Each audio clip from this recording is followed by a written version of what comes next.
Wow, wow, wow. Thank you. Good evening.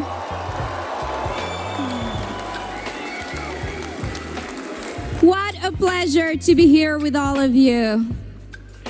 Canada, here we are. In this crucial time, this is the time where we must decide whether we're going to choose a government that has put us in a very vulnerable economical position in the face of the threats of Donald Trump for a fourth term, or are we going to choose change to put Canada first?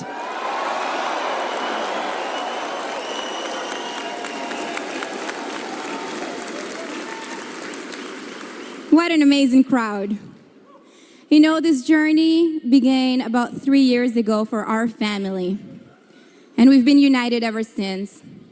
My family, my husband, when he announced that he was running for the leader of the Conservative Party, he's been traveling from coast to coast to coast ever since, so that he can be on the ground with the people. Because what we need is a government and a leader that's going to be for the people and by the people.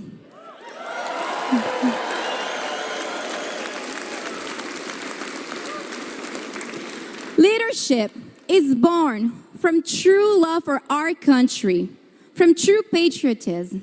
It is not born from the boardroom of the elite. It is not born from fancy degrees and fancy titles.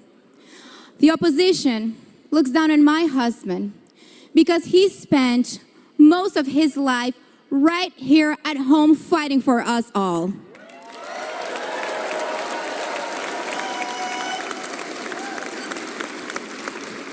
But that is not something the opposition should look down on. They should not look down on our democracy. And it's pretty ironic that Mr. Carney is seeking public office, but he looks down on that job.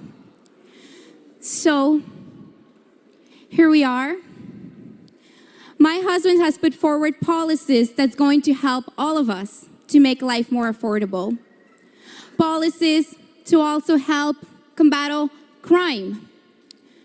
But although I love all of these policies, I think what's important is to also understand who is the man behind those policies. Why are we doing this? My husband, he was born from a teenage mother, and he was put for adoption to 2 school teachers. He's been working his entire life. His family has worked so hard, and they lived paycheck to paycheck. My family, they immigrated here to Canada in 1995. We immigrated in the east end of Montreal. My father, he had to collect fruits and vegetables as his first job so that he can make ends meet. At some point, he had 3 jobs at minimum wage just so that he can make ends meet and feed our family. By the age of 17, I left home and I was financially independent. By the age of 19, I left Montreal and moved to Ottawa. I took a student loan, put myself through university. I worked full-time and studied full-time just so that I can afford a roof above my head and food on the table while studying. My husband and I have worked really, really hard for everything that we got. Nothing was handed to us.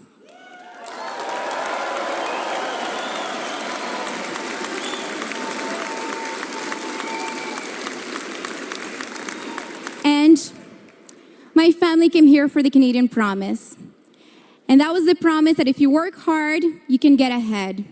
So by the time that I was 25 and I was working in the Senate, which is where I met my husband, yes, I was 25, single woman at the time, a few months actually before I met Pierre, and I had saved just enough money so that as a single woman, I could afford a home. Imagine that. Back in 2012, I was working for $50,000 a year, saved $25,000, put a down payment on a little townhouse with 2 bedrooms. That is the Canadian Promise, and that was 3 years before the Liberal government took office.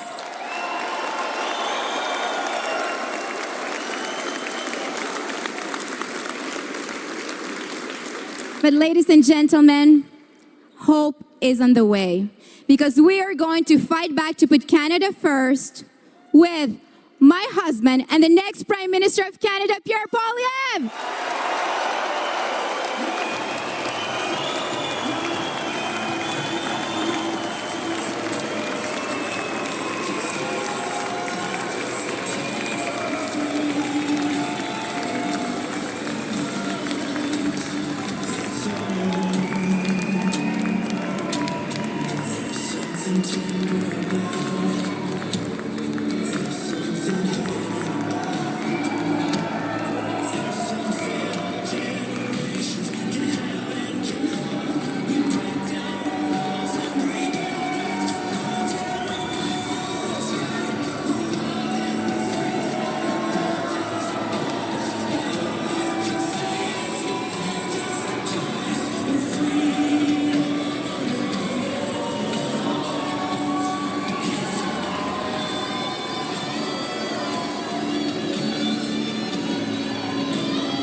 Amazing. Hey, good to see you. Wow. Hello, beautiful British Columbia.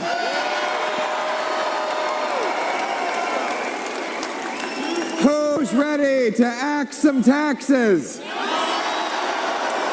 Who's ready for homes you can actually afford? Who's ready to stop the crime? Who's ready to bring our jobs back home? And who's ready to put Canada first for a change? Wow.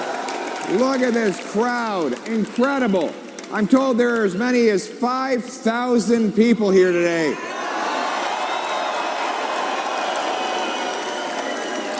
Unbelievable. As I was driving up, I saw the people lined up in the rain. Have you ever had rain here before in British Columbia? It's nothing. You walk around in the rain for fun out here. I love being back in this place. Beautiful British Columbia. I love you too. I love you too.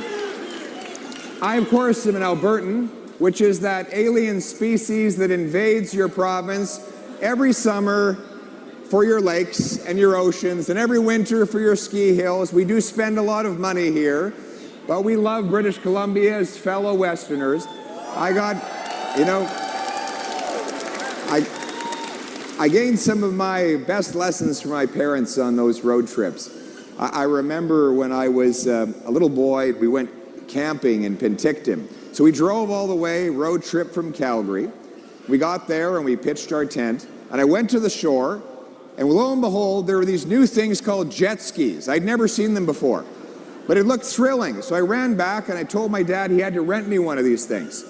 He went and checked. He said, it's $100. We're not paying $100 for you to buzz around on the lake, but we can rent you one of those little pedal boats. You know, the yellow things? So he rents me this little pedal boat. I go out into the middle of the lake. The rich kids come over with their jet skis and start splashing me and laughing at me. So I pedaled my way back to the side of the shore, and I went to my dad in tears and told him the story. And he said, I'll make you a deal. You can get back to Calgary, and we'll get you some jobs here and there, and you're going to save up some money. And by the time you turn 16, you'll have enough to borrow our minivan, the Chevy Lumina. You remember those things? They look like a spaceship. You can fill it up with gas. You can drive back out to the campground. You can rent yourself a space. and then you can pull the money out of your pocket that you earned and you can rent yourself a Sea-Doo for an hour. How does that sound? In other words, very simple lesson. If you want nice things in life, you have to work for it, right?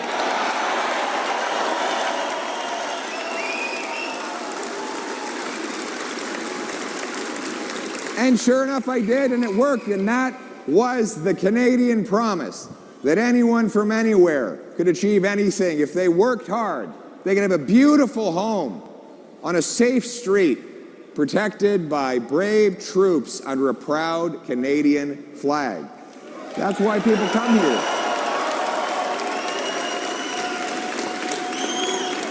Look at Surrey, one of the most welcoming places in the world, a place where pioneers settled, and over the years, waves and waves of immigrants came here. Obviously, throughout British Columbia, we had the incredible Sikh loggers who came over to harvest the forest and then brought many of their family members to build incredible businesses in places like Surrey. And over the years, people found this to be an incredible land of opportunity where they could do anything they wanted. But that Canadian promise, after the lost Liberal decade, is broken. Everything costs more, with the worst inflation in 40 years. Food prices have risen about 37% faster in Canada than they did in the United States in the exact same 5-year period. Housing costs have more than doubled. It now takes about $1.2 million to buy a home, an average home, in the greater Vancouver area. In fact, Vancouver is now by far the most expensive housing market in North America and the third most expensive anywhere in the world after Liberals promised they were going to make life more affordable. And then crime, chaos, drugs, and disorder overtake our once tranquil streets as criminals who are repeatedly released onto our neighborhood streets terrorize our citizens, sell drugs to our kids, and shatter what used to be beautiful and safe communities. Finally, our economy has been weakened by years of radical, net zero, anti-development extremists led by Mark Carney and Stephen Guilbeault, who have blocked our pipelines, shuttered our mines, attacked our forestry sector, all while they move their money offshore to lower tax havens or places with no environmental standards at all. My friends, our country, life has never been more expensive. Our streets have never been more dangerous. Our economy has never been more vulnerable. And we have never been so much under the American thumb as we are after the lost Liberal decade. But the choice in this election is whether the Liberals deserve a fourth term or whether it is time for a change to axe the taxes, develop our resources, put Canada first for a change.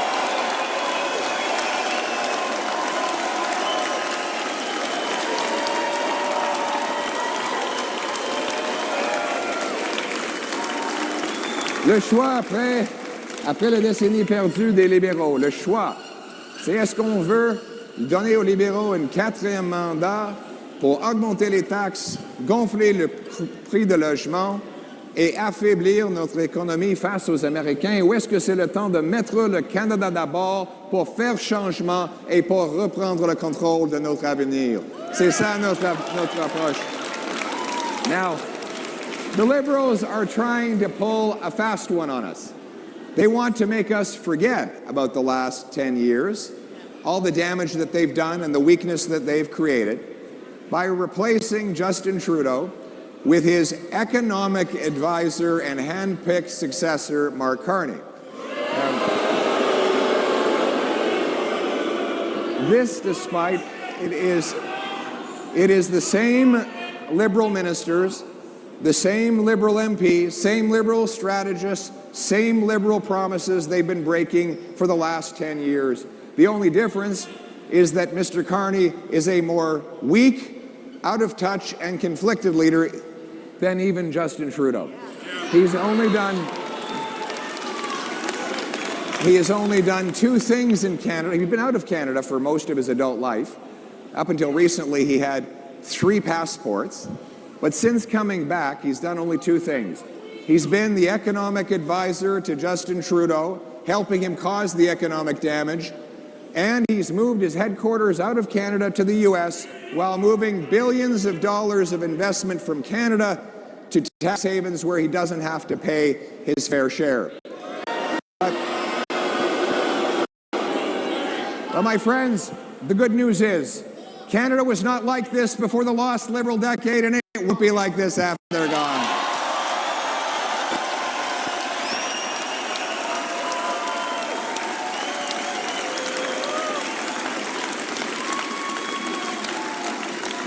We're going to pass a big bring-it-home economic plan.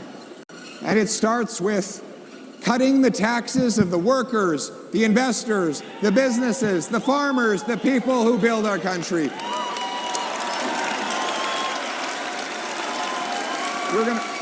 It starts income tax. I saw this incredible meme the other day. It was a boy sitting in the park, his face buried in his hands, crying his eyes out. He had asked his dad, what is an income tax for him? And his dad said, well, it's just like your high school report card, except the inverse. The harder you work, the worse you do. Income tax is like the fine you pay for the crime of working hard. No wonder people don't want to take that extra shift, work that extra hour, get that promotion, or gain a bonus, because if they do, they're penalized through high levels of liberal income tax. And that has driven many of our best people out of the country for better opportunities. We want this to be a country that rewards hard work. And that's why I have announced that a Canada First government will cut income tax for the average worker by 15%.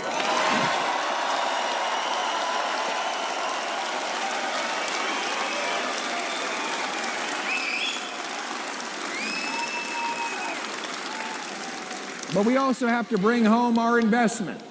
While greedy corporate insiders are able to move their money offshore and get rewarded for it with lower taxes, here in Canada, you're punished with high taxes on investment. It should be exactly the opposite. We need more investment in Canada. In fact, we in Canada only get about $15,000 of investment for every worker in the country. In the States, it's $28,000. We only get 65% per capita investment compared to the rest of the developed world. That means that our workers, though they are the best in the world, don't get the tools and technology to produce more and therefore bring more home. We need to bring our investment back to Canada. We also need to reverse the $500 billion of investment that is left for the United States over the lost Liberal decade. As one of the steps towards doing that, I announced today that my government will bring in the Canada First TFSA top-up. Now,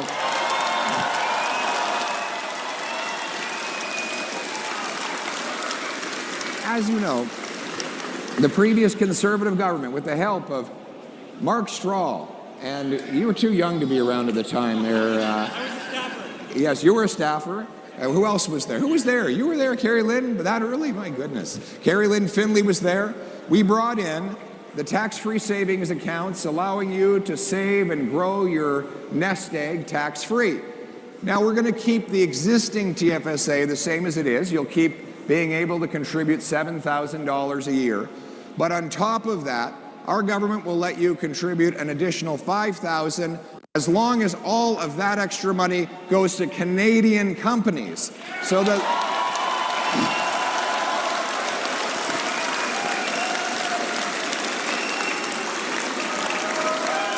this will... I love it. Absolutely. Bring it home. Bring it home. Bring it home. Bring it home. Bring it home. Bring it home. Bring it home. Bring it home. Bring it home. That's right.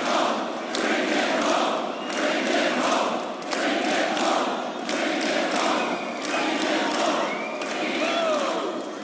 while Mark Carney ships his money off to Bermuda to dodge taxes, we're going to reward hardworking Canadians who set aside money by investing in Canadian companies that will use that money to buy Canadian equipment, build Canadian factories, Canadian mines, Canadian pipelines, and pay wages to Canadian workers.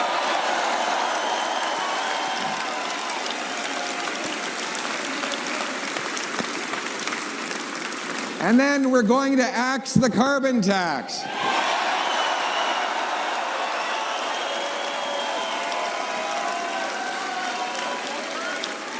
Remember, the Liberals told us that if we got rid of the carbon tax, the entire planet would be lit on fire.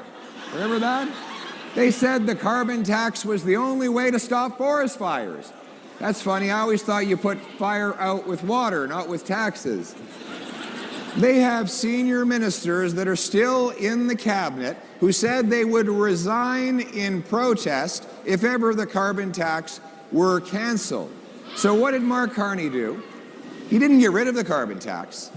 In fact, the full carbon tax law is still on the books. Instead, in a few days, he's going to make it disappear from the pumps for the 30 days leading up to the election, so that Canadians will forget that there is a carbon tax until they go and vote. If, God forbid, they get back in, Carney will bring in a bigger, meaner, heavier carbon tax than ever before with no rebate. But not only that, he has said that he wants a fatter industrial carbon tax on our steel mills, our lumber mills, our cement, and our fertilizer. All of that will be passed on. Higher steel prices will drive up the cost of cars and make us more dependent on the Americans who won't have to pay the tax because they have none south of the border.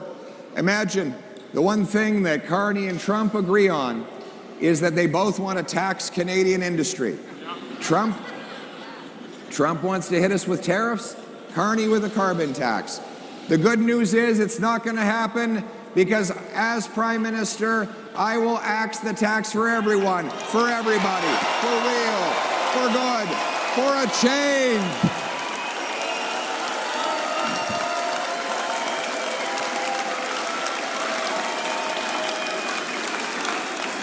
Absolutely.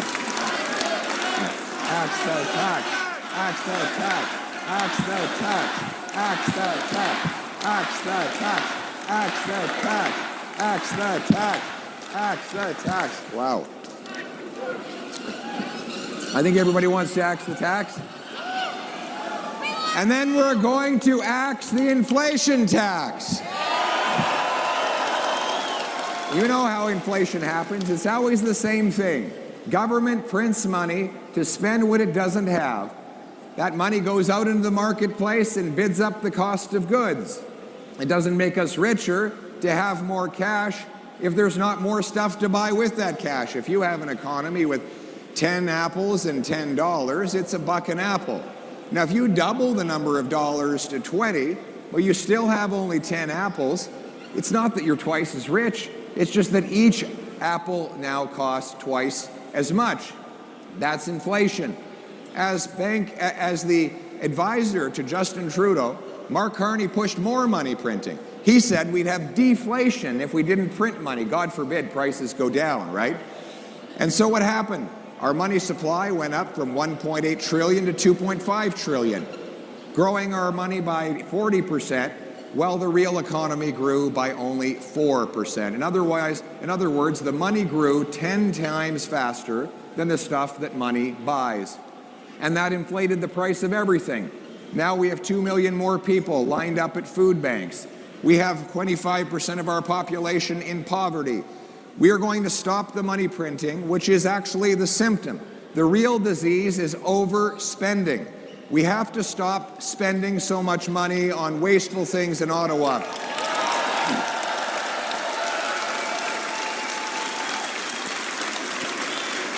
My government, we will cut back on the federal bureaucracy, cut back on the consultants that consume $20 billion a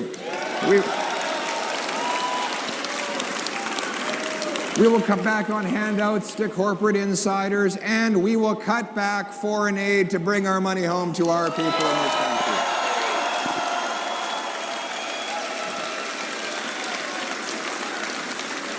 In so doing, we will pass a dollar-for-dollar law that requires we find equal amount of saving for every extra spending we do. We'll run our finances the way you run your household, by making trade-offs and getting bargains and getting better value for money, so politicians can't just pass the bill on in more inflation, debt, and taxes. They have to actually go into their departments, dig out the waste, get better value for money, and lower the cost of government so that we don't destroy the value of the money that you earn every single day.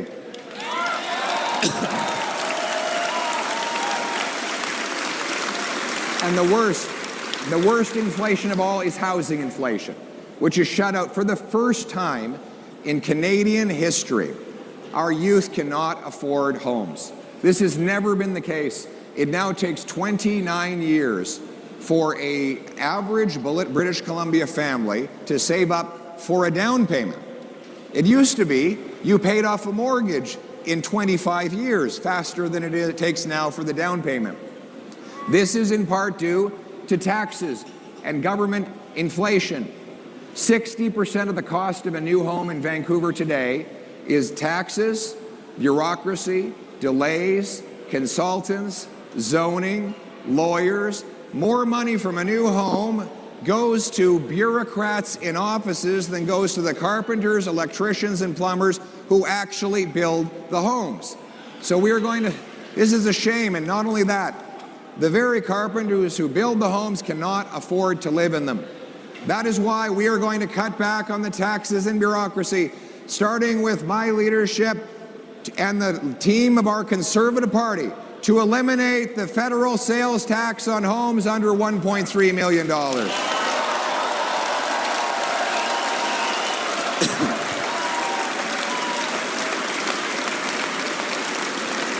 This will save a home buyer as much as $65,000 on a purchase, or $3,000 a year in mortgage payments. Furthermore, we will incentivize municipalities through federal infrastructure money to speed up permits, free up land, and cut development charges to build 15% more homes per year. And finally, we will sell off 6,000 federal buildings and thousands of acres of federal land to build.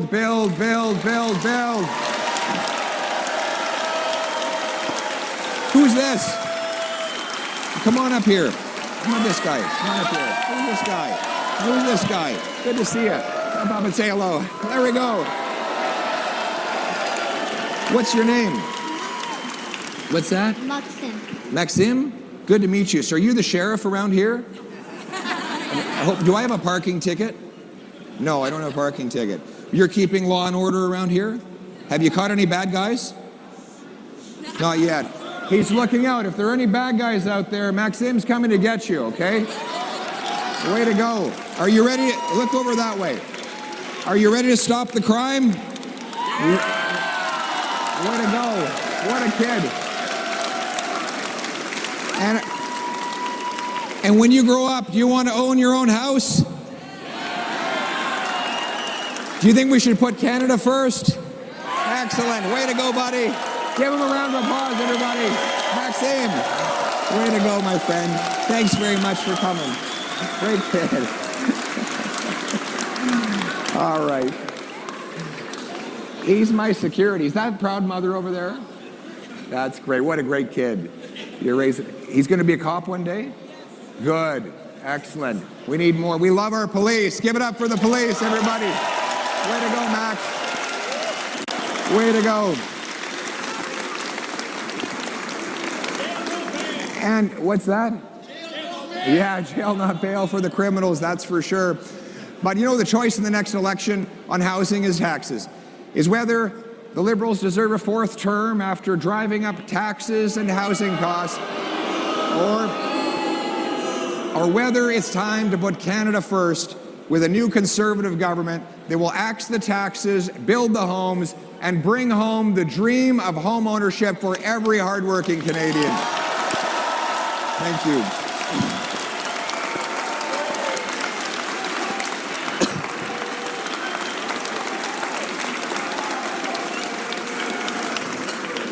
And we're going to bring home our jobs. We're going to bring home our jobs from around the world. And that starts by repealing the anti-energy and resource laws in order to make it at home. We will repeal the No New Pipelines Liberal Law C-69.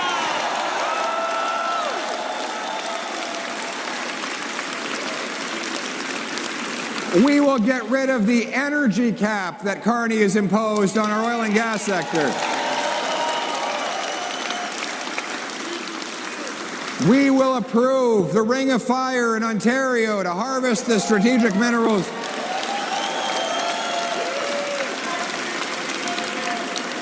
We will give rapid approval through something called shovel-ready zones, where we'll go out, we'll draw a circle around different land masses that are perfect for mines, pipelines, power stations, or other things. We'll give pre-permitting so that companies don't even need to apply. They only need to meet predefined specifications and standards, and if they do, they can get in, get the shovels in the ground, and get building from the start. This will eliminate. What's that? What was that? A drill, baby. Absolutely. What do you do, sir? What do you do? He drives a concrete truck. He wouldn't be able to give him a round of applause. That's what we need. Boots, not suits. Boots, not suits. Boots, not suits. That's what we need. The hardworking people who build stuff are going to have a chance to do it. You know, we have such incredible blessings. We should be the richest country in the world right now. We have, look at that. You agree with that up there? The richest country in the world. We have the most uranium, the most potassium, potash. We have the third biggest supply of oil, the fifth biggest supplier of natural gas. We have the most oceanic coastline of any nation on Earth. We have the sixth biggest supply of lithium. The list goes on, and yet we're keeping it in the ground because of a radical net zero ideology that impoverishes our people while enriching the global elites. We have clean electricity that could power these data centers. You know, like Microsoft and Meta and these other big companies, Alphabet, they're all building their own nuclear power plants to feed these data centers. These artificial intelligence centers, it takes 10 times as much electricity when you do a ChatGPT inquiry as when you do a Google search. Artificial intelligence. We have that in the government too. It's just a different type. It's just a different type. But we have the electricity in Canada to power these things. What we need is to have shovel-ready zones that pre-approve the power station and the data center, the LNG plant, the pipeline, the mines, the factories. We're going to reignite our great resource sector and bring home our jobs.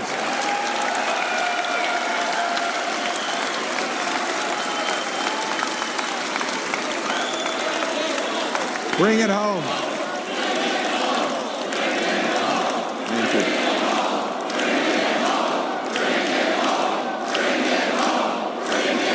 We're going to bring it home.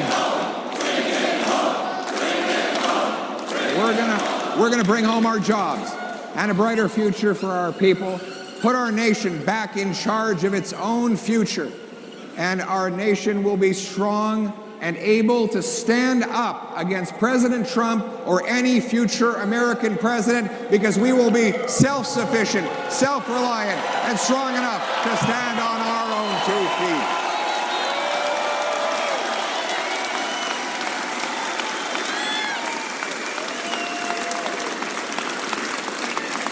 Obviously, the choice in the election will be whether we reward the Liberals with a 4th term after they weakened our country and blocked our resources, or whether it's time to put Canada first with a conservative government that will unlock our resources and bring home our jobs. But it will take boots and not suits if we're going to do it. Boots, not suits. Boots, not suits.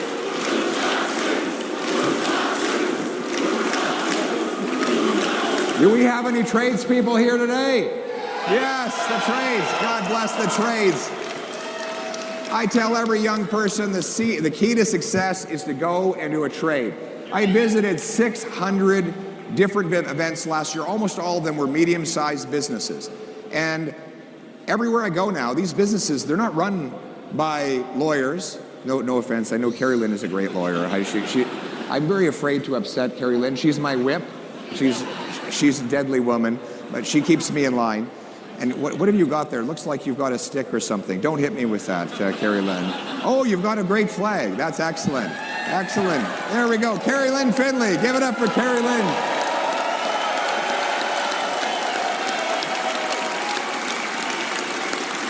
But these businesses, they're not run by MBAs. They're run by tradespeople who took the skill set of solving problems and making things work and applied it to business. And that's how they're generating so much value.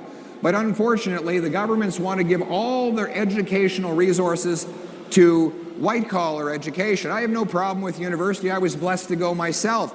But we should give fairness, and we should give the lion's share to the trades so that we can prepare the young people who will build stuff, make stuff, fix stuff, move stuff. And that's why my government, our conservative government, will put Canada first and put our tradespeople first by bringing back the $4,000 apprenticeship grant and funding union training halls for 350,000 young people trained to go into the trades.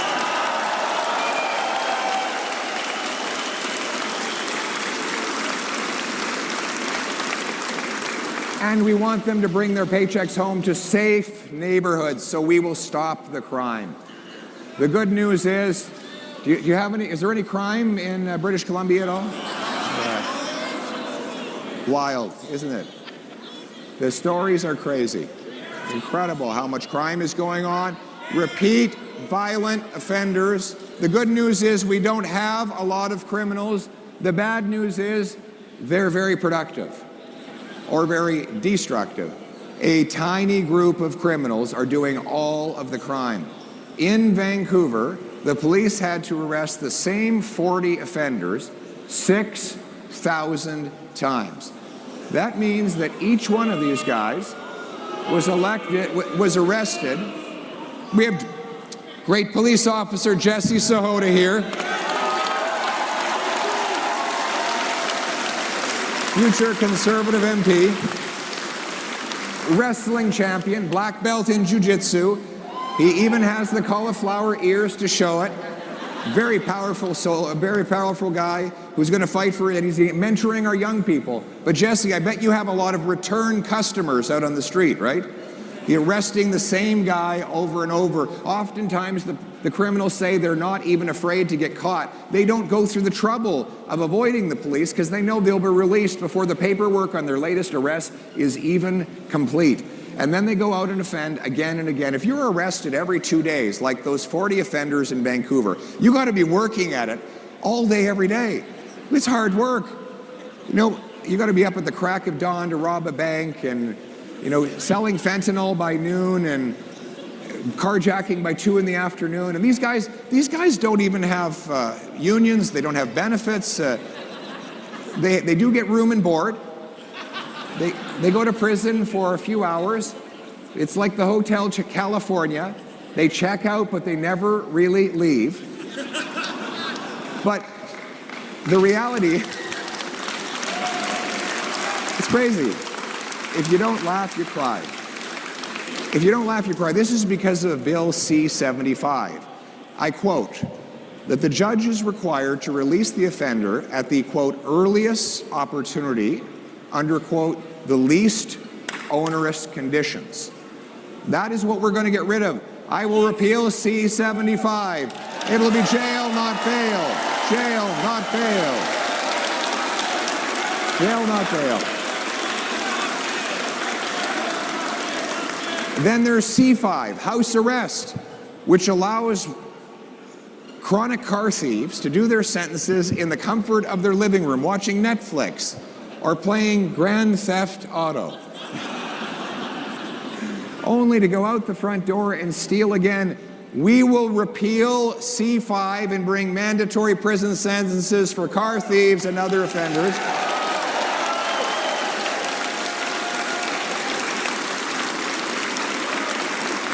And we will secure our borders.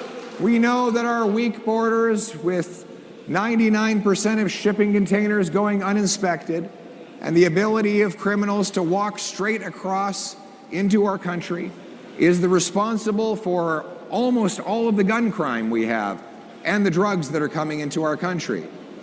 And that's why we're going to hire 2,000 more CBSA officers on the front lines by reducing an equal number of back office bureaucrats and using that money to put frontline officers with powerful scanners that can look inside shipping containers, watchtowers that can scan the horizon of our border and stop people from coming in. And we will pay for it by canceling the multi-billion-dollar gun grab that targets law-abiding, lawful, trained and tested firearms owners.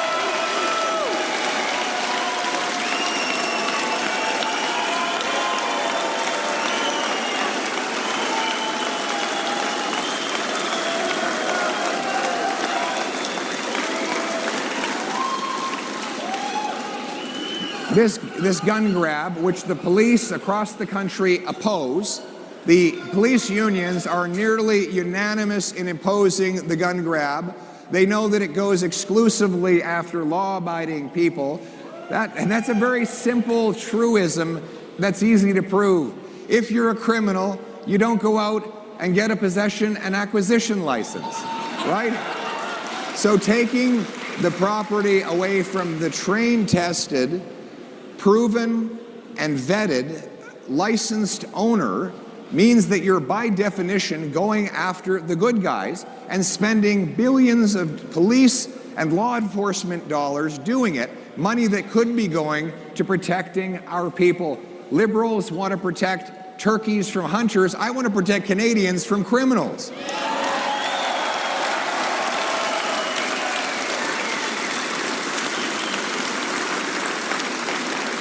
And then there's the drugs. The drugs. Nowhere has been more ravaged by the fentanyl drug crisis than here in British Columbia. It is a heartbreaking reality that we have lost 50,000 of our friends, neighbors, brothers, and sisters to this mass murderer we call opioids. We know that the crisis started when corrupt pharmaceutical companies targeted hospitals and pharmacies with the lie that opioids were safe and non-lethal and non-addictive. And they made massive sums, even though later on email correspondence proved that they knew they were lying. They even paid bonuses for the number of people that they caused to overdose. The American government has even sued those companies and recovered $54 billion south of the border. Yet here on this side of the border, the radical liberal government not only fails to go after the drug companies and the mass criminals who perpetuate the crisis, they use your tax dollars to fund the distribution of dangerous, high-powered opioids, more powerful than heroin. Opioids that get resold to our children, and then the profits of which are used to buy even more dangerous fentanyl. They decriminalized crack, heroin, cocaine, and other hard drugs here in British Columbia. And they do nothing to stop China from sending the ingredients that are ultimately used to make this deadly poison. We also know that Mark Carney secured a $250 million loan for his company from the Chinese government. He will never stand up to Beijing when it comes to drugs. And he should be ashamed of himself for saying that the fentanyl problem was not a crisis. He should tell that to the 50,000 people who've lost their lives. We know we have some loved ones there. Sorry.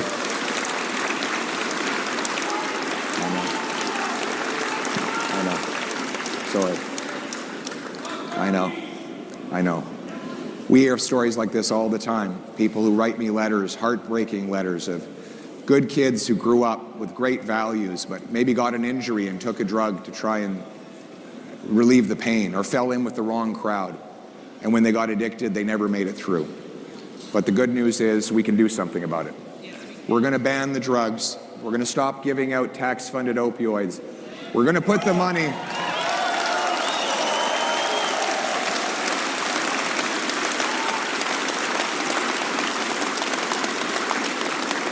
We're going to put the money into treatment and recovery, rehabilitation, so that we can help the people who are addicted cleanse their bodies of these poisons through detox, counseling, group therapy, physical exercise, yoga, sweat lodges for First Nations, transition into housing and a job.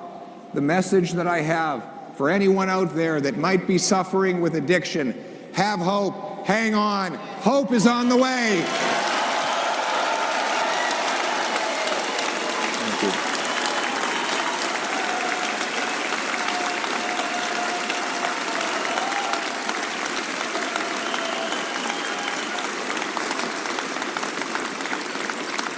And we will recognize that the people who are mass marketing these drugs are killers. If you sell 40 milligrams of fentanyl, you're selling enough to kill 20 people. You might not know who you're killing, but you're effectively firing bullets into a crowded room. Somebody is going to die. And that is why we will treat mass fentanyl producers and traffickers like murderers and mandate life sentences for every single one of them.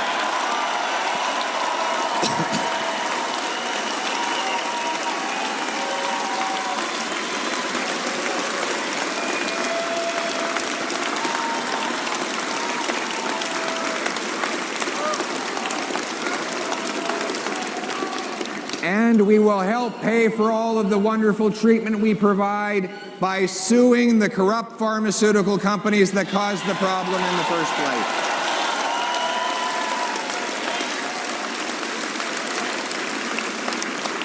Speaking of Big Pharma, we will repeal the liberal law that seeks to tax and block you from using natural health products. You should have the freedom to decide what you put in your body. Freedom. We're going to bring home the freedom to our country. Make this the freest country in the world. But to have freedom, you have to have a strong military. We're going to rebuild Canada's armed forces to support our troops and our veterans.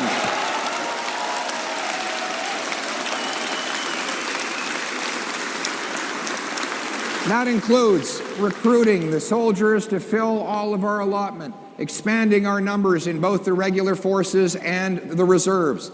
We will put money into buying 4 powerful, massive Arctic icebreakers so that we can take back control of our Arctic waters from the Russians and the Chinese.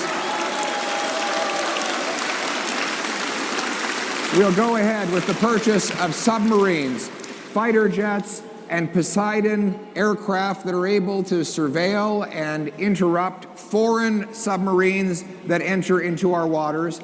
We will double the size of the first patrol of the Great Canadian Rangers, and we will build the first post-Cold War Arctic base in Canada, CFB Iqaluit.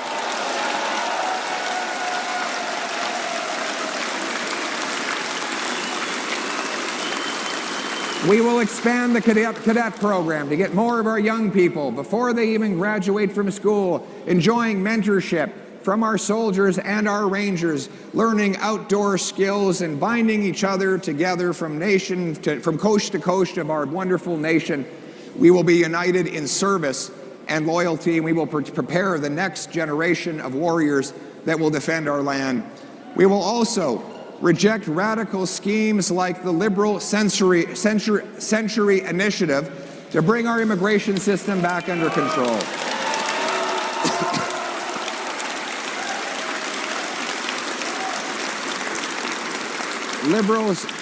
Liberals want to cripple our population to 100 million people in a very short period of time. These radical initiatives have undermined what was the best immigration system in the world. We have brilliant immigrants, and before the Liberals, we had the best immigration system. We want to welcome people who can get jobs and homes and who are able to contribute in numbers that our country is able to absorb. And so we will ensure that population never grows faster than the housing stock, than the number of jobs, and the availability of health care.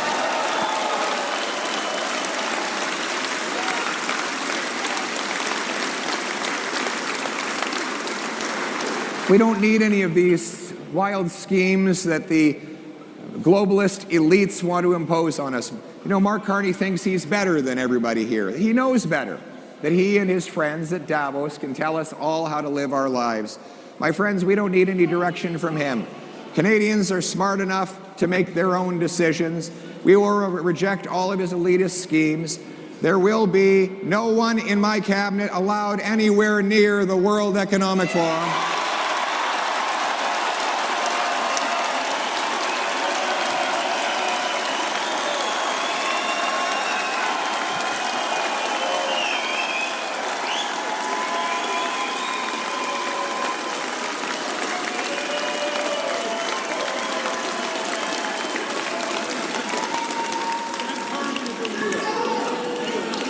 We will bring home our democratic control and put it in the hands of the people. Mr. Carney says he wants us to be European. Mr. Trump wants us to be American. I want neither of those things. I want us to be Canadian.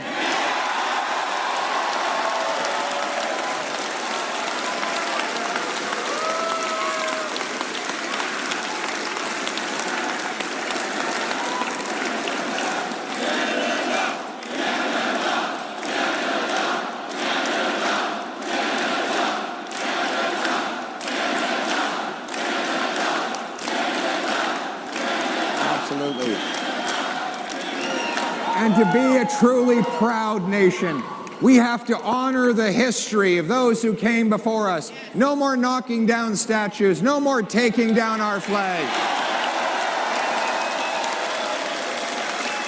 No more erasing our heroes. When you open the passport a year after a Conservative government, you're going to see Terry Fox, our veterans, the famous five, and countless other heroes.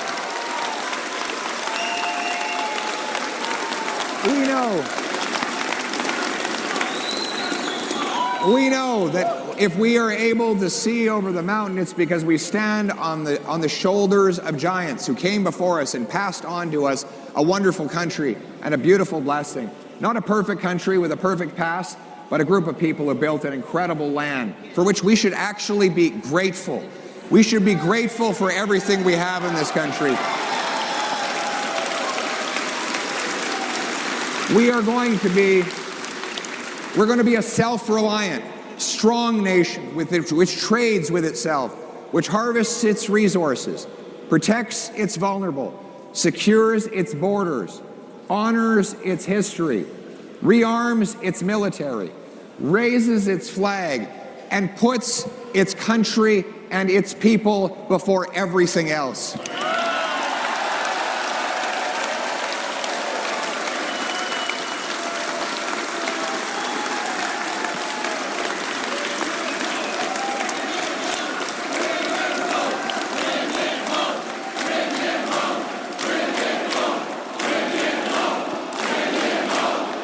Bring it home.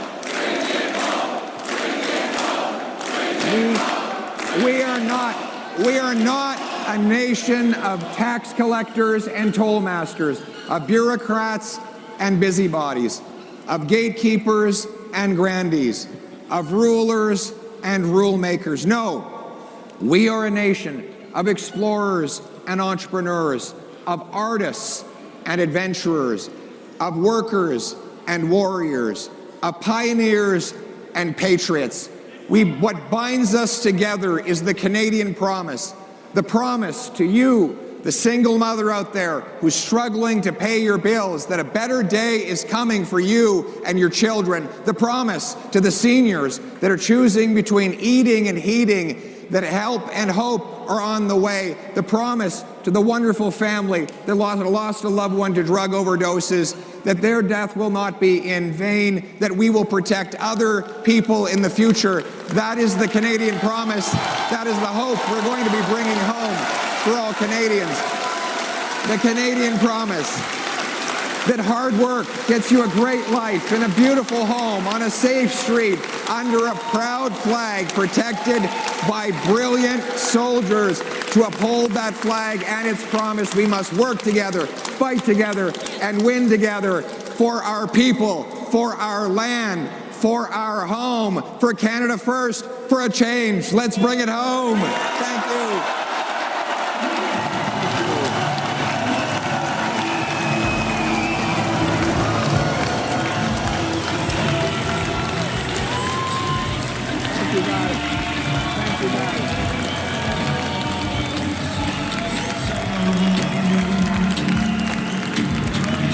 Something tender about it, something